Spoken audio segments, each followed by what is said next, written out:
Thank you very much, Mr. Dominguez. So this is the second part of Athena's visit and making ready for the journey.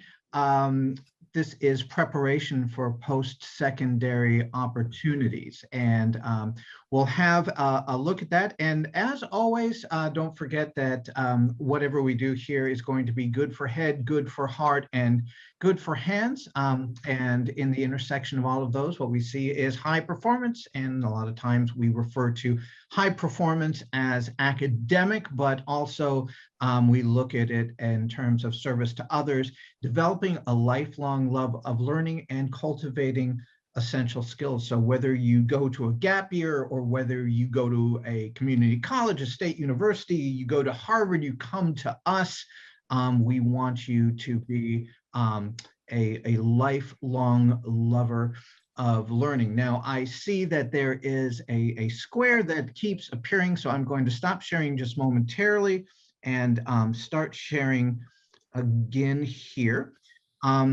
Let's move forward.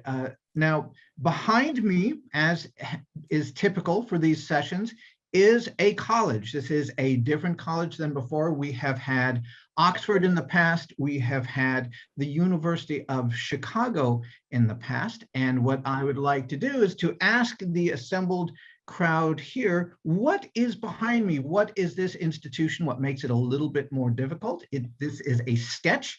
And it is not a picture. And this is a sketch from many, many years ago, but I will tell you, you are likely to guess it if you know anything about me. So I'm going to give you a little bit better of a look of what that is. And you can please put your guesses in the chat. And if you guess it correctly, first person to guess correctly will win a fine prize from UC San Diego. And I will tell you that that building behind me is not UC San Diego. So if you're guessing that way, please don't.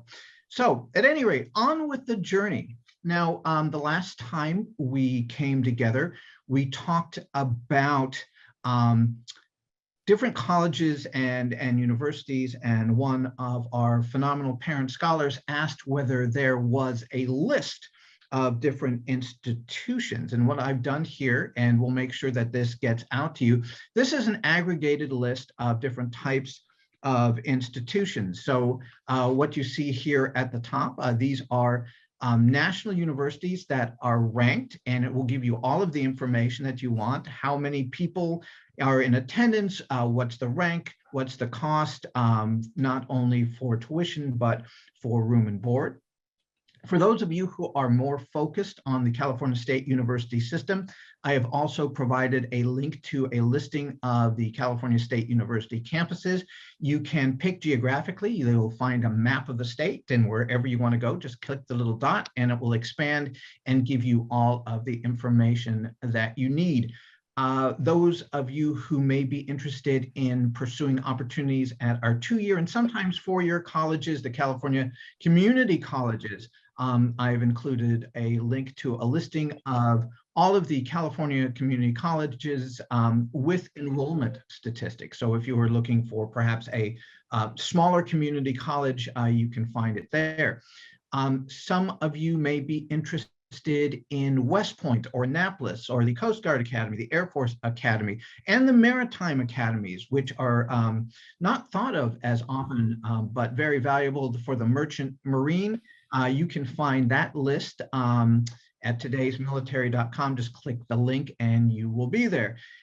Those of you who are interested in private colleges and universities, and not just the ones we typically think of, not just USC and Harvard and Yale and Princeton, but private universities and colleges across the country, there is a link to them there. And then finally, some of you may be interested in having your kids study abroad. So if you're going to University of Durham, University of Sussex, the Sorbonne, it is all there, top universities globally and ranked. And I was very pleased to see that UC San Diego and my alma mater, UC Irvine, were also ranked globally. So that was a bit of a cheer. We'll make sure to get you those links, but if you have questions once you linked into a college, want to know more about it, of course, just let me know.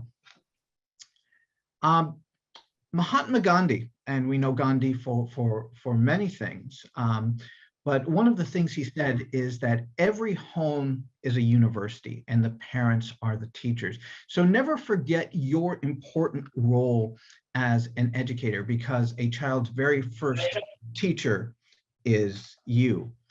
Now, the last time we talked, um, there are a number of you who were worried about motivation, and not just sort of understanding the mechanics of motivation, not just the cognitive and socio-emotional elements of motivation, but what to do. And oftentimes we know how the teenage brain works, and we understand that it is likely to seem as though your tween or teen has no interests at all. And you'll say, well, what are you passionate about? And they'll go, I don't know, stuff. And they always seem to just be sort of watching TV or playing video games, and you may not have a good idea about what they're interested in. And finding out what their interests are certainly helps you create a forward pathway, a forward course, whether it means going into a gap year experience or an on-the-job training or certificate program or a college. You always want to be able to support one's passion. So what do you do if your kid says, I'm not interested in anything, or you suspect that your kid is showing that they don't have interest? Well, be aware everyone has interests. And just like teachers, just like we expect of educators, you need to be a good listener and observer first and foremost. Your role as a parent is, especially during these years, is about 30% detective. So you're always sort of on the watch, getting clues about what people might be interested in. Now, a lot of what you might see as lack of motivation actually relates to a non-expressed lack of confidence, sort of a fear to take on new things. We know from our look at the brain for adolescents and adolescent behavior, we know this is a very insecure time of their lives. So a lot of times they are interested in something or passionate about something, but are afraid that they can't do it. And what we know about the neuroscience of persistence is that once we feel competent and once we feel successful, our brain rewards us and encourages us to move forward. So one of the things that you can do, even in the smallest way possible, is make sure that your kids see themselves as capable, confident, and successful. And you can actually provide venues for them to do that. So looking actively for motivational opportunity. And we want to do this at the intersection of education and interests. So if your kid looks like they are interested in video games and they're playing video games, maybe they would be interested in building video games. And we at UC San Diego have a plenitude of different types of opportunities for tweens and for teens and even for younger kids, where they can experience success with something they are passionate about. So if you get the feeling that arts might be the direction in which they want to go, we have programming for elementary kids, we have programming for middle school kids and high school kids in the arts, and also in holistic learning opportunities like STEAM and STREAM and others. So always try to find motivational opportunities and make sure that kids are availed opportunities for success. Now, I can tell you, when we're talking about motivational opportunities and the talk, the motivational talk is, you got to find something that you like to do. And why are you having trouble? Aren't you, good at things? That probably didn't work with you. I can tell you quite certainly it did not work with me. The way that we pursue motivation and encourage is by engaging the journey. And remember, these sessions are all about a journey. The metaphor that we use is the journey of Odysseus through challenges and opportunities. and new lands and all sorts of things like that. So one of the things that you can do is engage in the journey of discovery with them and make good use of the word yet. When your child comes to you and say, well, I'm not good at, or I don't know how to do, always end that sentence with the word yet, because it encourages them to move forward. So instead of the big talk, undertake small actions and make sure that you are using the word yet.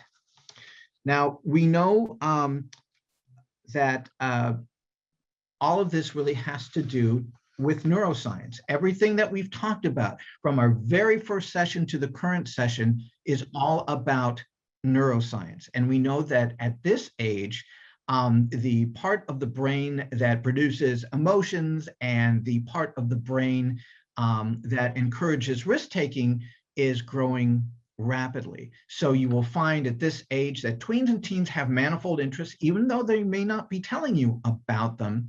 They also have phenomenal learning aptitudes at this age. So adolescence is a great age, and this is also a time when they are eager to take risks. At the same time, these kids who are learning new stuff and really absorbing it, and they're sort of pruning out the old stuff, and they're eager to take risks. They're also consumed with self-doubt. Remember from our workshop on adolescence behavior, they have trouble getting organized. So if you are able to provide that sort of support and to build resilience and to make sure you acknowledge their successes, it really goes a long way. Remember, everything goes back to the neuroscience of persistence and the neuroscience of avoidance. Encouragement and support in the wake of failure. It's very important that kids learn to fail and learn to celebrate failure and learn to dust themselves up and get themselves up again. So working with children to create a growth mindset, we talked a little bit about what we meant by growth mindset, and really helping them to see things realistically, because we know at this age, we're not seeing things realistically. Instead, you know, the production of the neurochemistry in the limbic system makes things seem a bit distorted and out of whack. And what we also want to be able to do is highlight the positive. No matter how small that positive is, make sure that you do highlight it. Now, taking a page out of the teacher's book, and this doesn't mean literally ripping up textbooks a la Dead Poets Society, but what it means is that the teachers with whom your kids work know how to appeal to a variety of interests and ways of learning, multi-sensory teaching that is appropriate to age. So again, think about how you can engage your kids in a variety of different interests, whether it is in professions or whether it is in post-secondary education. It's really banking upon your role as a child's first teacher and this idea of home as university. And of course, those of us who are at the university are here to help in any way that we can. We want to work on a strengths-based approach. Now, the way we know how we learn is we build upon where somebody is, and we scaffold upward. And what we want to be able to do then is to have you work with your kids to cultivate their interests based on their strengths. And we know that motivation, again, is linked to the idea that we are good at something. And at this age, kids want to feel as though they are good at something versus seeing themselves as mediocre. And of course, at this age, that tends to happen quite a bit. Let It Go. And that was an epic song from the movie Frozen. But what we're talking about here is not necessarily letting something pass, but the primary complaint that we hear from teens and tweens, not just in high school, but all over educational institutions, even at the universities, is a lack of voice in making decisions about education. When you are able, offer them choice, offer opportunities to engage their interests independently. Let go of something, let them get in the driver's seat. Now, when we talk about the driver's seat, I mean the metaphorical driver's seat, of course, unless they are 16 and licensed, and then that's up to you. Now, there are times where perceived disinterest and lack of motivation, unmotivated, might be something symptomatic of a deeper issue. So there are certainly occasions where you will find kids who are unmotivated because they may be experiencing depression. So anhedonia, for example, the lack of interest or pleasure in response to pleasant experiences, that could be a symptom. So keep an eye on that. But usually, just by a little bit of good detective work, you should be able to suss out those things that your kids are interested in. And when you do, go on the journey together with them. We have programs at the University of California, San Diego, and these are programs for which we can provide fellowships to our stunning Sweetwater Union High School District scholars, where parents and teens can go through together, each earn credit, each earn a certificate in technology and life sciences and entrepreneurship, where you can actually not only help light the road ahead, but go on the journey with your kids, which is absolutely a great way to do this. So now, how do we make these decisions? We've talked a lot about cognitive readiness, the sort of the intellectual readiness. We've talked about socio-emotional readiness. We've talked about some of the metacognitive elements that are important, those sound habits of mind, creative thinking, critical thinking, communication, the ability to work individually, as a foundation upon which to build. And we talked a lot about the different types of opportunities that are out there. There are infinite possibilities, infinite opportunities out there. So how do you make the decision whether you are going right into the workforce, or whether you're taking a gap year, or whether you are going to school? And what we have found that it is never too early or too late. It all has to do with the way that our children understand themselves, how we understand our children, and how we can match interests to self-knowledge and move ahead from that. And it's an ongoing process. Now, back when my grandfather was still working, the idea was that you would find a company, you would work for 25 years, and you would get a gold watch when you retired, and you would work at the same place for all of your career. These days, that is absolutely a very different experience than we might be used to. And we know that the gig economy, for example, is thriving. So it is never too late. It's never too late to make a change. It is never too late to pursue opportunities. It is never too late to pursue education. But remember, the last session we had, we talked about identity formation, and we talked about motivation. And we know that kids at this age are really in a formative stage insofar as their interests are concerned. So the more that we can immerse them or expose them to professional experiences, so much the better. And what you see here is sort of a series of steps to take, where we have our kids analyze themselves, look more deeply into themselves in terms of their interests, their skills. What are their personal values? What are their personality? There are certainly, tests and batteries that you can take for this, but it's really all about knowing yourself first and being very honest about that. And then looking at what lies in front of you. So for example, if you want to do programming for Google or programming for Facebook, do you need a degree? What are the requirements? So doing some research, understanding the world of work, and not just what is a company like and how much do they pay and what are the benefits, but really understanding what one needs to get in there, understanding what the culture is. We know the advent of tech companies with these sort of lavish campuses that are very employee-centric are things that people tend to glom onto. And what are the industry trends? Where do things look like they are going? Is this a job that is still going to exist 20 years from now? And we are very fond of saying in education that we are preparing our children and our young adults for jobs that do not yet exist. In my day, you wouldn't even envision that there were jobs in cyberspace. Cyberspace didn't exist. Outer space existed, so you could go work for NASA. So the idea is to really know yourself and know what's out there. And then from that point, you can start getting focused. You can start setting goals. You can start making decisions and planning actions. Now, kids can't do this really on their own. I'm sure most of them are very independent, but they are going to look to you for support. Again, remember, kids at this age are looking outwardly for support, and they're looking outwardly for approval and outwardly for counsel, even if they don't seem like they are doing that with you.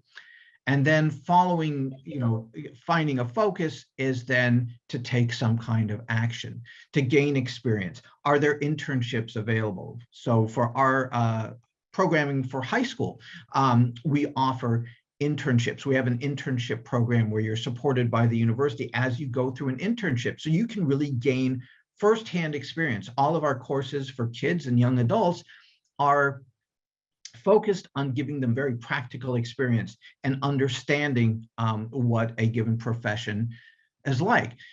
So then there is the job search or, looking for a major. But the idea behind things here is I think we have very stereotypical visions of what professions are like. So if you have kids, for example, who are interested in healthcare, but don't like biology or don't want to go to medical school or don't want to be doctors, are there other things that they can do within the healthcare system? And believe you me, there are a manifold different positions in healthcare, whether you are an accountant or you are in marketing or you are creative or you are an administrator. There's a lot out there. So it really comes first with knowing oneself.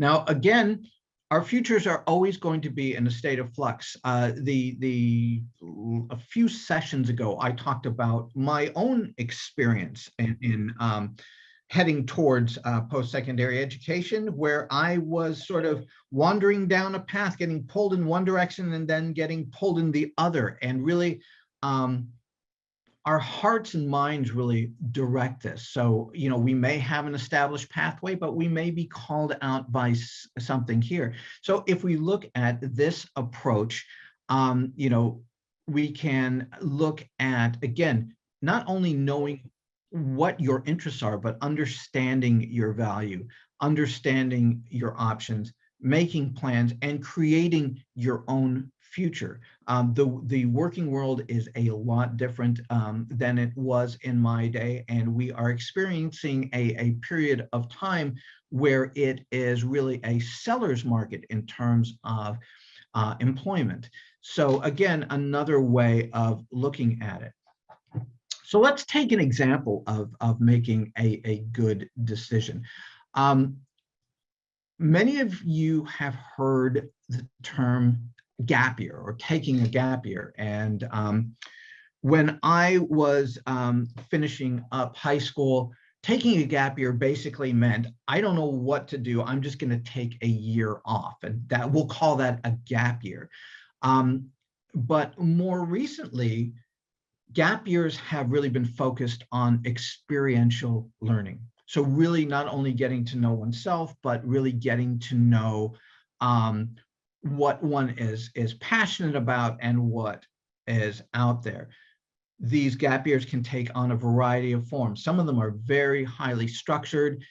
There are organized gap year programs, and I can refer you to an association that sort of serves as an accreditor of gap year programs. So if you are talking to your son or daughter and they're saying, well, I'm not really sure what I want to do, maybe I'll take a year. So these are programs that sponsor travel, where you can work as an intern or paid employee or volunteer. The important thing is gap year, again, it's not a year-long vacation. There's a lot of planning that goes into it. And essentially, it is a journey of discovery. It is a journey of maturity.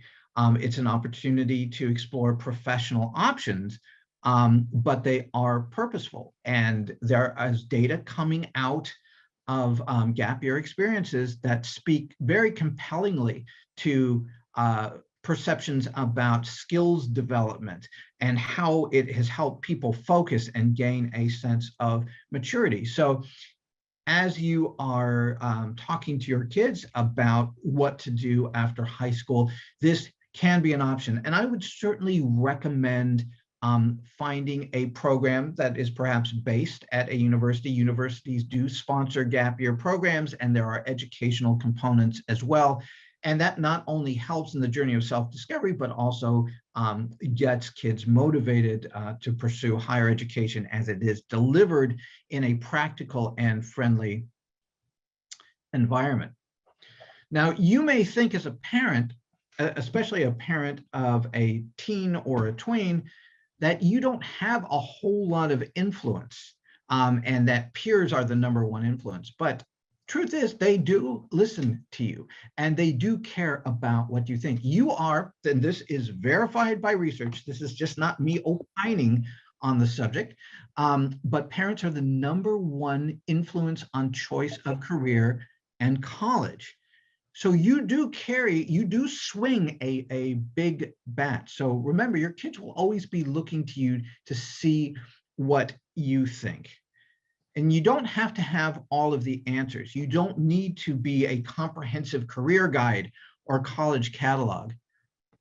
As long as you have the big picture, and as long as you're there to help direct traffic. So if there are questions that you can't answer, so for example, if you have a kid who is trying to make a decision between playing minor league hockey or a hockey scholarship, you don't have to have the answer, but you should be able to know where to direct them. And if you don't, we can help with that. We at the university can help with that. We can help you map out the resources. And it's all about planning. It is all about the metacognitive skills involved in planning.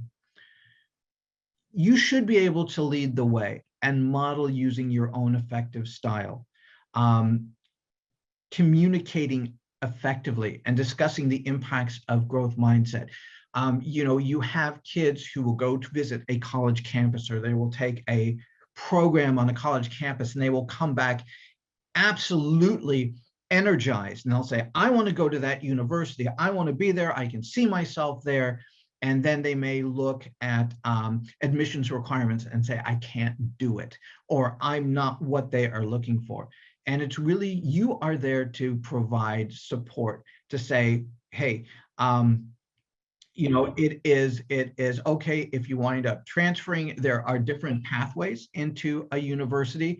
And again, the idea is that you cultivate a growth mindset, that this is something that can be done.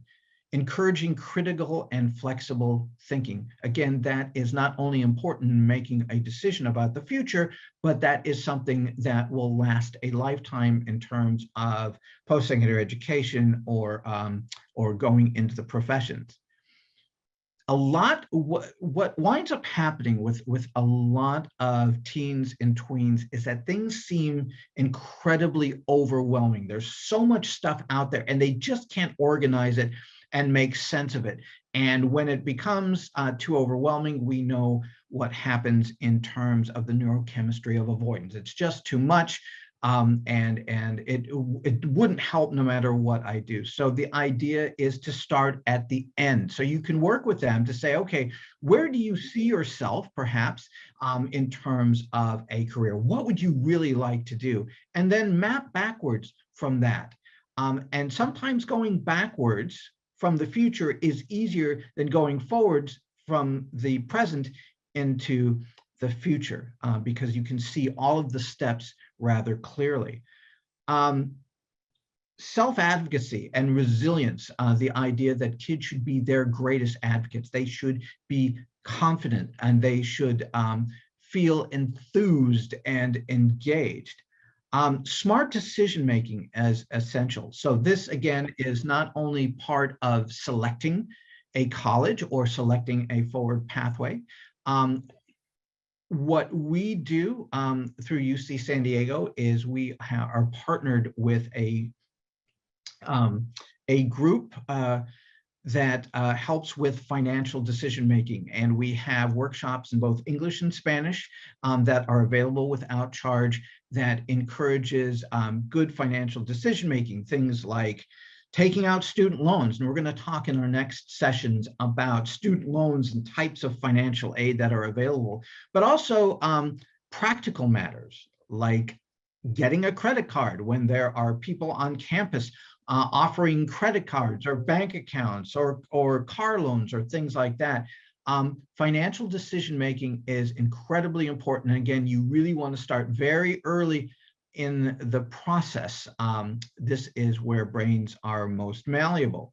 Again, courses and workshops are available to reinforce these skills. And through our college counseling program, we actually offer programming for parents who are interested. So, we have a workshop on NCAA and what does it mean, and when are you getting competing offers from different colleges?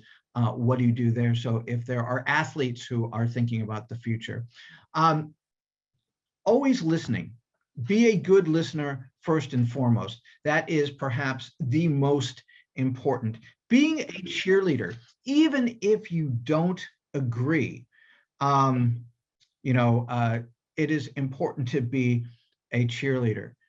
Helping with goal chunking, breaking down goals, for kids who can barely see a year into the future, planning out the rest of their lives can seem like an awesome task.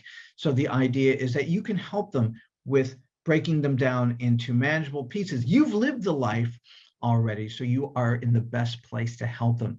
Creating a clear roadmap. So not only what do the individual pieces of road look like, what does the pathway ahead look like? What does it look like as a whole?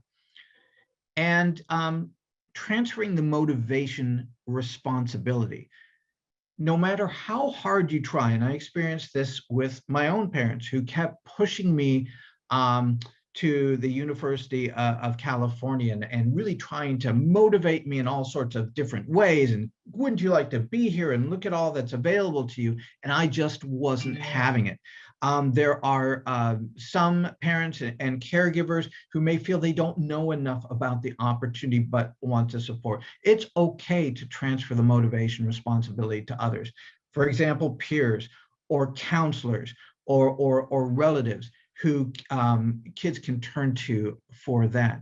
And then always tapping into the key motivators. And that goes all the way back to interests. It is very important as you think about a life after high school, again, to really make good, comprehensive decisions. That has to do with, well, what do you want from life? And where does education fit in? Does it fit in now? Does it fit in later? Is it necessary for what I want to do? And if it is, what do I know about what is needed for where I might want to go? Where is the road to get there? It's not enough to say, this is what I want to do, this is what I want to be, but really to delve more deeply into it. And from the graphics we showed earlier, that provides you with a way of doing so.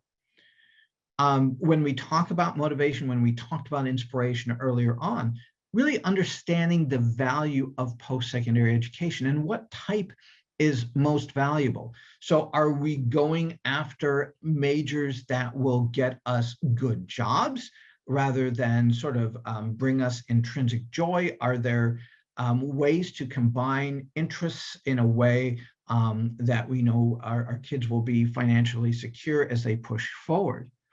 And what are my interests and learning styles? And you may not think that this is important, perhaps, in a university, but there are some kids out there, including myself, who really have a difficult time learning in a lecture hall with 500 other kids. There are all sorts of distractions, and it does not appeal to my sort of learning style, which is kinesthetic, just sort of learning by doing. That doesn't give you the opportunity. So really thinking about not only what your interests are, but how you learn, how do you like to learn, is very important. And then if post-secondary education, if college and university feels like the right thing to do, are you ready to make the 4-year investment? And are there alternatives? And I'm not solely talking about 4 years of tuition. I am also talking about the time and the energy that it takes to get through school. Now, what I would like to do now, before we move on to sort of looking at the application process, and looking at those factors that might dissuade somebody from going into post-secondary education, I thought what we could do, with the help of Mr. Dominguez and Ms. Delgado, if possible, is to break out into smaller groups. And the question that I put to you is, we've studied motivation, and we've studied these factors that are involved in college and career decision-making. What are a few things that you can do right now? I'm not talking about grand gestures. I'm just talking about small things that you could do now within the next few weeks to begin the process with your children. It doesn't mean they have to be in high school. They don't have to be seniors. They could be middle school kids. If you have younger kids, it could also be them. But what are some of the things that you could do now to help them start thinking about that? So Mr. Dominguez, I will let you come back and sort us, if you please, and we can move from that point.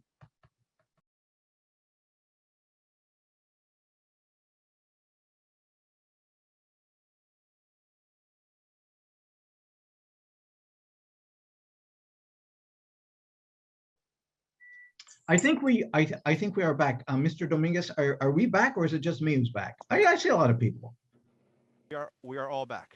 Okay, we are all back. So I am curious to find out what was going on in the small group discussions. What are people talking about? Would anybody like to volunteer to share? Sure, I can volunteer. Oh. Please.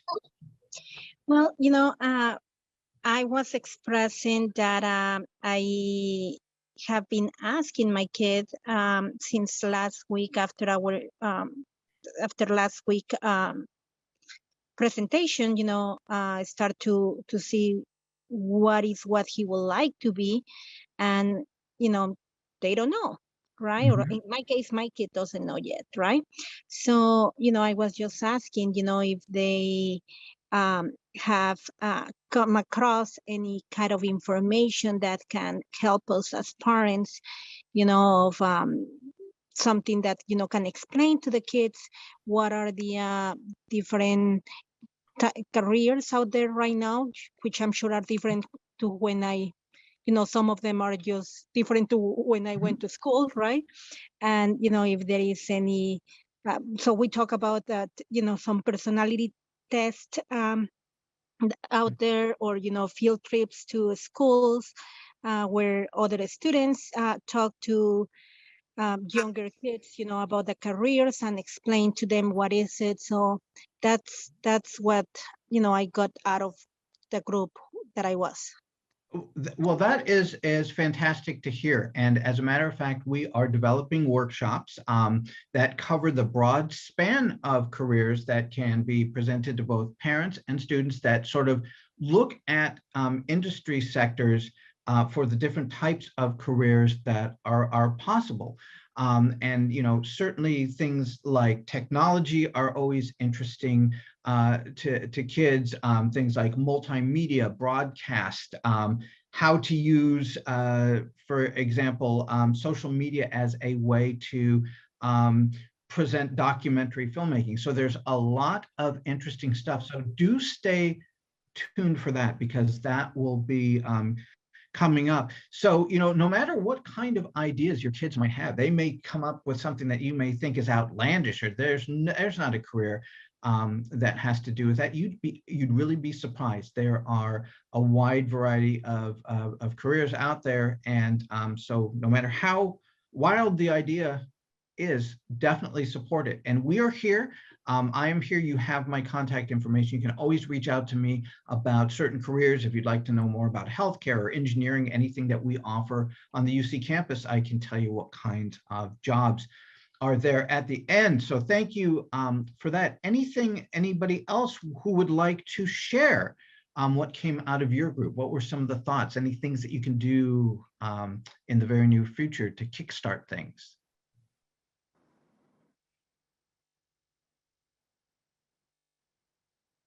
For the group that I was in, a lot of ladies had some good websites to go to and look out for different careers. So I jotted those down to kind of take a look and see what they had to offer. Yeah, and that's absolutely great, because once you identify a career pathway, and even something like YouTube is a great place to look for different careers, and if you really want to get a good sense of what a day in the life looks like, and certainly at the university we have resources for that too. But I mean, even giving your kids a sense of what life is like on the job can go a very long way. I'm just going to pop into the chat. I'm going to say here what's going on. My daughter wants to be a realtor, and there is there's great opportunity, and oftentimes we think as realtors who are people that sell houses, but there's commercial real estate. We have a huge department of real estate on our campus, and we even look at purchasing properties abroad. So there, you may think of one thing, and there are opportunities all over the place. All over the place. Anybody else? I'm conscious of our time. I think we are coming on to. I want to be respectful of our time. Let's see, what do we got here? Can you please share websites of the information? Yes, if you have those, if you've jotted them down, please. Yes, Gina, hey, I'm going to post my contact information right now so you can have it. Now, before we depart, before we break, I want to ask everybody, did anybody guess the campus? Okay. Now I see Ms. Delgado and Ms. Simmons nodding. I know you guessed it. Did anybody else guess the campus for a fabulous prize from UC San Diego? Did anybody guess? I'm going to go to the chat. I'm going to take a look. Okay. Did anybody guess? Mr. Dominguez, do you see anything in the chat where people guessed? I have Harvard showing up as one of the places. I remember seeing another one, but I'm trying to scroll through it. But Harvard is the one that I saw. Okay. Ms. Simmons, did you see anybody else on here guessing? Okay. All right. Harvard. There's a UC Irvine on the chat. There's a UC Irvine on the chat. Who guessed that? René Loya. Okay, I didn't write that, did I? No, Mr. Loya. Mr. Loya, can you? Mr. Loya, are you an alumni of? Are you an alumnus of UC Irvine? Okay, hold on. I think this may be Mr. Loya. Oh, no, you're not. That is an incredible guess. Yes, that is an architectural rendering of Science Hall, UC Irvine, from the early 1960s. That is wow, that is a very exact and amazing guess. So, Mr. Loya, if you will be kind enough to transmit your contact information. Dr. Appel? Yeah. Yes. There's somebody before that. Yes, Lucia Napoles guessed it before Mr. Loya. Right when we started the meeting, I'm actually. Oh, okay. Yeah. All right. Well, certainly don't want to deprive Mr. Loya or our other fantastic guesser. Could you tell me her name one more time, please? Lucia Napoles. Lucia, are you an anteater? Okay. Nah. That almost sounds like no. Oh, your friend went. Oh, wow. To recognize an architectural rendering from the 1960s by way of your friend is impressive. So both of you, if you could transmit your address information, we will be sure to send you a wonderful prize from UC San Diego. Now, I know our time is at a close, so I want to thank you all for joining us. In our next session, we are going to get into the nitty-gritty. We are going to get to look at things like applications and financial aid and things like that. We will continue our journey. So in closing, Mr. Dominguez, Ms. Delgado, Ms. Simmons, is there anything that you would like to say to our stellar Sweetwater scholars? Yes, if they can continue to please, if you have any questions, continue to post them on our link that we have shared on the chat. We will review those. For anybody who is watching this afterwards on our recording, you can always go to that link that is posted on the chat, and we will also post it on our YouTube channel, so that if you have any questions, you can always ask those questions after the fact, and we'll try to answer as many as we can. Additionally, for those of you who are maybe watching the recording, we do have our parent engagement website where Parent University recordings are saved, and you can follow along if you miss any of these recordings. All right, Ms. Delgado, did you have anything for our stellar scholars? Well, I just want to thank everybody for being here and for being engaged and for putting this information and this knowledge that we are all sharing in to work and with their children, and for joining us here every week. Thank you, Dr. Appel, for everything. No, thank you all. And I have got to get more complicated pictures of institutions. Everybody is guessing. So, all right, everyone, until next Tuesday, I bid you a fond farewell. Thank you to everyone at Sweetwater Union High School District for making this possible, and we will see you next week.